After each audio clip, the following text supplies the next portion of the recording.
Time now for sports on 104.7 The Cave. Here's Ned Reynolds. Mike, the intern, Ned Reynolds. It's Tuesday. Let's talk sports. So the Cardinals' month of April was abysmal, to say the least.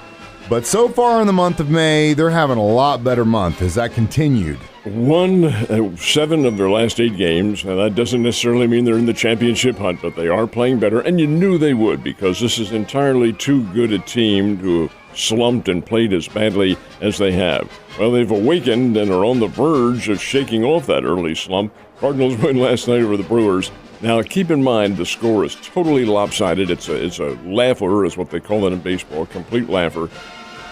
But it's one game.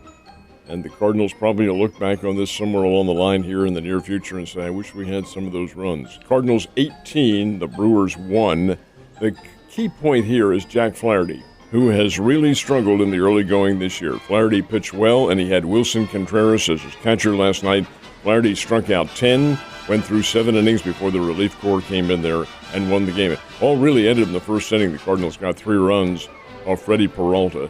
And Nolan Arenado, who's been hot lately, I should say, hit a 3-run homer to get them started. But 18-1 is the final score. The Cardinals beat the Milwaukee Brewers, and the Cardinals' record's now 17 wins, 25 losses. Folks, that's still 8 games under 500. Still got a ways to go.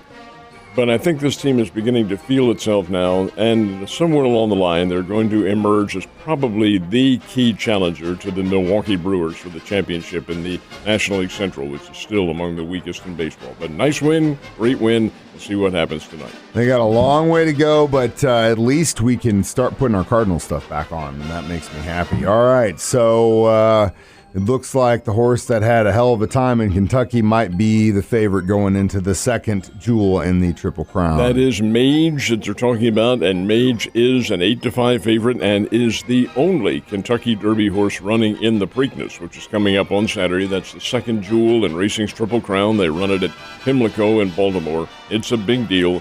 And they run for the Black-Eyed Susans, the only thoroughbred in the field. The field is 8. That's all the horses that are running in the Preakness. The smallest field since 2018. Preakness is constructed to be a smaller field. It's not as big as the Derby. But the fact is that it is a tough course, and Mage will be the favorite. The second favorite, 5-2, is First Mission, which is a veteran winner among the circuit here in the late fall and early spring, but did not run in the Derby.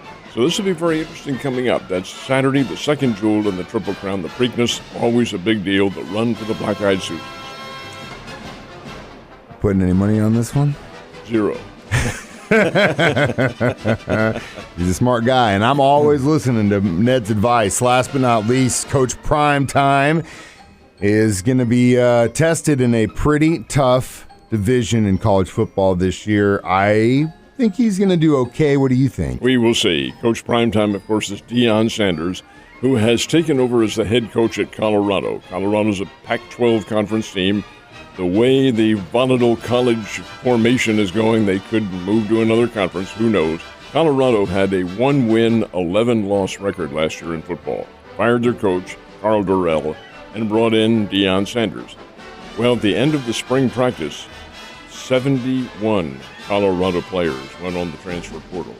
71 of them. Deion said, hey, that's fine. I brought in my own guys. We're going to be fine. And we'll see. You lose 71 players, many of whom had played in that spring game. Opening game will be September the 2nd. Colorado would be on national television. Fox is going to pick it up. It'll be a 12 noon kickoff, and Colorado will play Texas Christian. And they will play Texas Christian at Amon Carter Stadium in Fort Worth. And Amon Carter Stadium has been developed. The attendance has been increased to something like 85,000, 90,000, somewhere around there. And that'll be a test. TCU's lost a lot of their players from last year, but they were runner-up to national champion. That'll be very interesting to see what Coach Sanders and the Colorado Buffalo are able to come up with in that. Anyway, that's a long way off. That's not a prime time, but a noontime game on Fox. So we know the Cardinals just beat up on the Brewers yesterday, but what about the Royals? Royals are playing out on the West Coast, playing the San Diego Padres, and the Padres have been a bit of a disappointment in the early going, but they certainly weren't last night. They blanked the Kansas City Royals 4-0, and their pitcher, San Diego's pitcher, took a no-hitter into the 8th inning. A name you might remember since he made his professional debut at Hammons Field in downtown Springfield back about, I'm going to say 2011, 2012. Michael Wacha pitched for the Cardinals for a while, pitched to Brown Major League Baseball for a while, took a no-hitter into the 8th inning, lost that no-hitter on a base hit, and that's when he left the game after 103 pitches. Padres win it 4-0. Wacha had 11 strikeouts in the game. Another former Cardinal pitcher who's excelling elsewhere. That's not meant to imply anything, but they could use some of that pitching right now, even though they are on a winning streak. Anyway, it was the Padres 4 and the Royals 0. What about the Springbirds?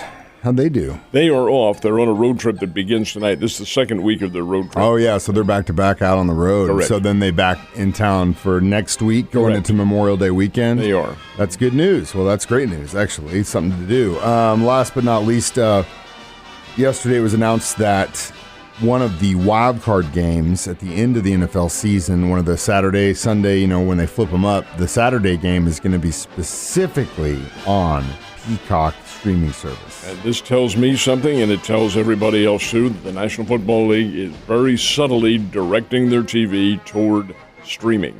Folks, that's the way it's going to go. Not just in football, but in almost everything. Now, it's several years away, I'm quite sure, but this is one of the playoff games that Mr. Holmes told you about there. It will be It will be January 13th on a Saturday night, and it will be the first of the night playoff games, and it will be on Peacock. This is interesting because it's the very first ever playoff game totally on streaming. Now, it will be seen on over-the-air TV in the home cities of the teams that are playing, but that's it. Everybody else will have to watch it on streaming, and that's the way they're pushing things these days. Well, buddy, I'll tell you this right now. You can come over to my house and steal my streaming password anytime you want.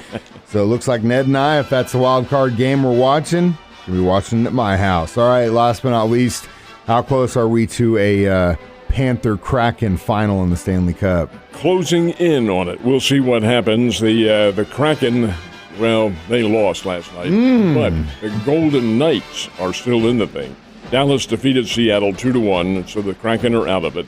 But the Golden Knights, of course, they're going to be the next opponent for the Dallas Stars in the West, and then it'll be the Panthers and the Carolina Hurricane in the East. That's going to be a very interesting Stanley Cup. What happened to the Canadian teams? OUT for the season.